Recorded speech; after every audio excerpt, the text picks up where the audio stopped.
15 महीने सत्ता में रहने के बाद 20 मार्च को ही कमलनाथ को इस्तीफा देकर अपनी सरकार से मुंह मोड़ना पड़ा था। सरकार बदलने वाले इस दिन के 1 साल पूरे होने पर कांग्रेस ने लोकतंत्र बचाओ दिवस मनाया। राष्ट्रपिता की प्रतिमा पर माल्यार्पण कर सद्बुद्धि की कामना की। यहां आयोजित कार्यक्रम को कार्यक्रम प्रभारी उज्जैन के पूर्व विधायक बटुक शंकर जोशी सहित कांग्रेस पदाधिकारियों ने संबोधित कर भाजपा सरकार पर निशाना साधा। जनता के बीच में आए हैं, उनका एक ही कहना है कि लोकतंत्र को जिंदा रखना है तो जिस तरह से खरीद फरोख्त की राजनीति प्रदेश में की गई वो देश के इतिहास का एक कलंक साबित हुआ है। आप देख रहे हैं हमारे ही पार्टी के कुछ गद्दार पार्टी छोड़कर चले गए और जाकर करोड़ों रुपए में बिक गए। ये हमने पुराने टाइम की पीढ़ी देखी है जिन्होंने आज़ादी के लिए संघर्ष किया और आज 15 साल तक संघर्ष कर आप सब ने प्रदेश में कांग्रेस की सरकार बनाई। प्रदेश की जनता ने कांग्रेस को जनादेश दिया और भारतीय जनता पार्टी के दलालों ने कांग्रेस के गद्दारों को खरीदकर और अपनी पार्टी में उनको स्थान दिया। इसके लिए आज हम सब संविधान की रक्षा, और आप देख रहे हैं देश में भी यही परंपरा चल रही है। बंगाल की हालत भी आप देख रहे हैं, वहाँ भी खरीद फरोख्ती हुई है। आप आसाम में देख लीजिए, केरल में देख लीजिए, ये धंधा भारतीय जनता पार्टी पूरे देश में चला रही है। ये 5 वर्ष अगर पूरी तरह से चल गई तो आने वाले 15 वर्षों में मध्य प्रदेश में भारतीय जनता पार्टी वापसी नहीं कर पाएगी। यह हड़बड़ाहट उनमें यहाँ पर बैठे दिल्ली और नागपुर में बैठे नेताओं को लग गई। सम्मानित साथियों, कमलनाथ जी ने निष्पक्ष तौर से पूरे समय पे मेहनत कर मध्य प्रदेश की जनता की सेवा करना चालू कर दी थी। छोटे छोटे मुद्दे उन्होंने उठाए। सबसे बड़ा मुद्दा मध्य प्रदेश में किसानों की कर्ज माफी का मुद्दा है, जो हमारे एजेंडे में शामिल था। उस कर्ज माफी का मुद्दा उन्होंने घोषणा करते ही लगातार किसानों की कर्ज माफी का काम चालू कर दिया। इन सब बातों से बौखलाकर भारतीय जनता पार्टी ने षड्यंत्र पूर्वक हमारे कांग्रेस के कुछ गद्दारों को शामिल कर मध्य प्रदेश की निर्वाचित सरकार को गिराने का काम किया है। सम्मानित साथियों, लोकतंत्र में विश्वास करने वाली कांग्रेस पार्टी अगर चाहती तो खरीद फरोख्त में उतर सकती थी। जिस प्रकार से खरीद फरोख्त भारतीय जनता पार्टी ने अपने नेताओं, अपने उद्योगपति मित्रों के माध्यम से विधायकों की खरीद फरोख्त करी, अगर कांग्रेस चाहती तो उस खरीद फरोख्त में उतर सकती थी, क्योंकि सत्ता में बैठी थी।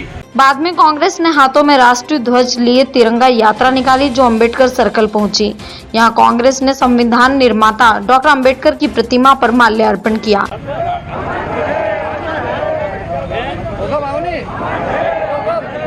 शहर कांग्रेस अध्यक्ष महेंद्र कटारिया ने मीडिया को बताया, जैसा कि आपको मालूम है, गत वर्ष इसी दिन 20 मार्च के दिन मध्य प्रदेश के निर्वाचित और लोकप्रिय मुख्यमंत्री कमलनाथ जी ने अपना इस्तीफा राज्यपाल को भारतीय जनता पार्टी की सत्ता लोलुप कार्यविधियों और खरीद फरोख्त की जो नीति है उसके विरोध में संविधान के मूल्यों की रक्षा करने हेतु अपना इस्तीफा सौंपा था। मध्य प्रदेश कांग्रेस कमेटी ने आज का दिन संविधान की रक्षा और संविधान के सम्मान के दिवस के रूप में चुना है। उसी तारतम्य में हमने शहर कांग्रेस कमेटी के माध्यम से आज लोकतंत्र सम्मान दिवस मनाया, जिसमें नगर निगम पर महात्मा गांधी जी की मूर्ति पर माल्यार्पण किया। हमारे प्रभारी आदरणीय डॉक्टर बटुक शंकर जोशी जी भी यहाँ पर उपस्थित थे और उसके पश्चात हमने महात्मा गांधी जी की माल्यार्पण करने के बाद वहाँ से पैदल मार्च तिरंगा यात्रा के रूप में अंबेडकर जी की मूर्ति पर आए और वहाँ पर हमने सबको संविधान की रक्षा हेतु शपथ दिलाई। कांग्रेस की रीति नीति शुरू से संविधान के प्रति सम्मान की रही है। हमने संविधान का हमेशा सम्मान किया है। वही भारतीय जनता पार्टी ने हमेशा से खरीद फरोख्त की राजनीति करी है, हमेशा से दल बदल करवाने की राजनीति करी है। उस चीज़ के विरोध में और जो भीमराव अम्बेडकर जी, डॉक्टर जो भीमराव अम्बेडकर जी द्वारा जो संविधान का निर्माण किया गया था, उसके सम्मान के लिए और उसकी सुरक्षा के हेतु कांग्रेस कटिबद्ध है। उसी कारण आज हमने ये कांग्रेस ने सम्मान दिवस मनाया, लोकतंत्र सम्मान दिवस मनाया।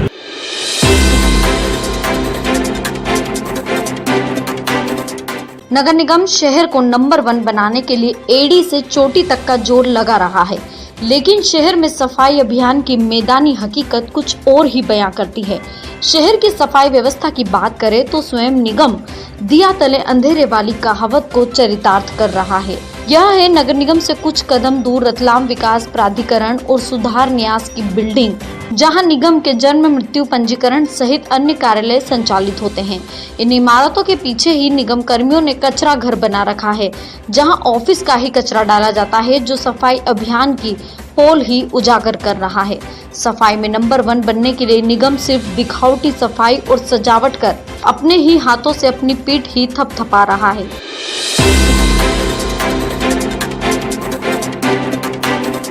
विदिशा में संत श्री की हुई हत्या को लेकर वाल्मीकि समाज में आक्रोश व्याप्त है। शनिवार को मध्य प्रदेश महा वाल्मीकि संगठन ने कलेक्टर कार्यालय में प्रदर्शन कर हत्यारों को गिरफ्तार करने की मांग की है। संगठन ने प्रदेश सरकार के नाम ज्ञापन डिप्टी कलेक्टर सुश्री शिराली जैन को सौंपा।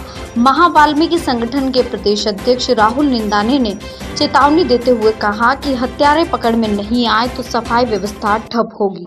कार्यक्रम आपने क्यों रखा? आज हमने विदिशा की घटना को लेकर, जो कि संत राम जी ढोलपुरिया उनकी निर्मम हत्या कुछ असामाजिक तत्वों द्वारा बहुत गलत और निर्मम हत्या की गई, उसको लेकर आज हम लोग सब मध्य प्रदेश महा वाल्मीकि पंचायत द्वारा ज्ञापन दिया गया।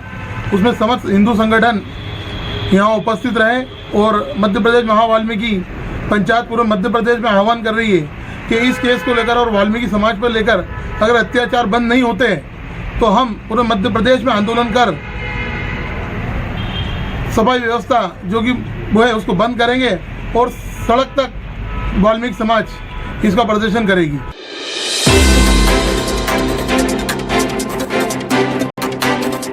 उकाला रोड पर रहने वाले रहवासियों के सामने पेयजल की किल्लत है। नागरिकों को भले ही पानी नहीं मिल रहा हो, लेकिन सड़क पर बिन मौसम पानी जरूर बहता मिल जाता है। बताया जाता है कि पाइपलाइन फूटी होने से पानी हर दिन सड़क पर व्यर्थ बह जाता है। इस सड़क पर बड़े बड़े गड्ढे होने से दिन भर पानी उसमें भरा रहता है, जिससे राहगीर गिरकर घायल हो रहे हैं। क्षेत्रीय रहवासियों ने इसकी शिकायत भी की, लेकिन किसी भी जिम्मेदार ने ध्यान नहीं दिया। इस क्षेत्र में कचरा गाड़ी नहीं आना भी समस्या बनी हुई है। इस समस्या पर क्षेत्रीय रहवासियों का कहना है कि जो पानी की समस्या है ये कितने दिनों से चल रही है? सर, ये 1 महीने के ये रोड खुदाई हुई है। उस दौरान ही हमारे भाई अनिप भाई इनका नल टूट गया है। जब से ये पानी की तकलीफ हो रही है, हम ठेकेदार को, नगर निगम को खबर कर करके परेशान हो रहे हैं। और हमने अंबर नेटवर्क है अमित भाई को फ़ोन करके ये बुलवाया है और ये आए हैं। आज दिन ये दुर्घटना होती रहती है, इनका जवाबदार कौन है? क्या नगर निगम है, क्या पार्षद है, क्या कौन है? और आज 5 साल में ना पार्षद कभी आके खड़ा नहीं हुआ, ना तो कचरा गाड़ी आती है ना कुछ होता है। तो इसका निकाल क्या होगा? सर, कचरा गाड़ी कब से नहीं आ रही है? 2 साल हो गए और अब भी हर 5 मिनट बिना भी हमने पार्षद को किया है, तो पार्षद के लिए कचरा गाड़ी आ रही है। तो मैं उसका प्रूफ बता के कचरा गाड़ी कहाँ पर आ रही है?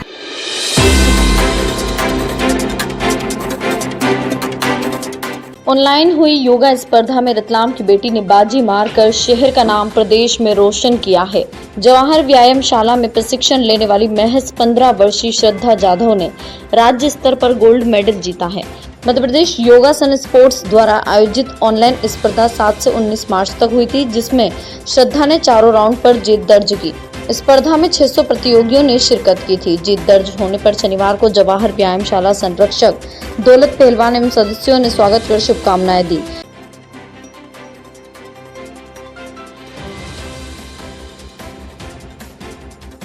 अब श्रद्धा राष्ट्रीय स्तर पर होने वाली स्पर्धा में मध्य प्रदेश का प्रतिनिधित्व करेगी।